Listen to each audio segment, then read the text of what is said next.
Health insurance आणि term insurance ह्यात काय फरक आहे? हेल्थ इन्शुरन्स आय थिंक सगळ्यांनाच माहिती आहे, जिथे आपण एक सर्टन अमाऊंट पे करतो आणि जे काही हॉस्पिटलचं बिल आहे, समजा मला डेंग्यू झाला, मलेरिया झाला, जे काही माझं हॉस्पिटलचं बिल आहे ते डायरेक्टली माझी इन्शुरन्स कंपनी पे करते up to a certain limit. ते असू शकतं मे बी 10 लाख, 5 लाख और what ever it is. But term insurance थोडा वेगळा कॉन्सेप्ट आहे.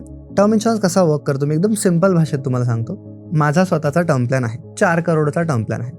तर इन द फ्युचर जर मला कधीही काही बरं वाईट झालं up to a certain age, मग माझ्या केसमध्ये मी ते एज सिलेक्ट केलं आहे 60 वर्षापर्यंत. कारण माझं म्हणणं होतं त्याच्यानंतर माझ्यावर कोण डिपेंडेंट नाही असणार, त्यामुळे तिथपर्यंत इनफ आहे. तिथपर्यंत जर मला काहीही झालं like a demise due to anything, natural असू द्या, ॲक्सिडेंटल असू द्या किंवा कुठल्याही कारणाने असू द्या, तर माझ्या फॅमिलीला 4 करोड रुपये मिळणार. जेव्हा मी हे लोकांना सांगतो, लोकांना वाटतं की काय नेगेटिव्ह थिंकिंग आहे राव, म्हणजे मरायचा विचार तुम्ही जिवंत असताना करताय. बट ह्याच्यामध्ये ना मी का हा विचार केला तुम्हाला सांगतो. माझे जे पॅरेंट्स आहेत ते पार्शली माझ्यावर डिपेंडेंट आहेत.